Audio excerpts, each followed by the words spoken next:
பூவுக்குள் ஒளிந்திருக்கும் கனி கூட்டம் அதிசயம்.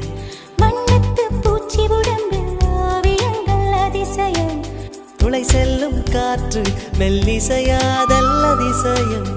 குருநாதர் இல்லாத குயில் பாட்டு அதிசயம். அதிசயமே அசந்து போகும் நீ எந்த அதிசயம். அஜூபா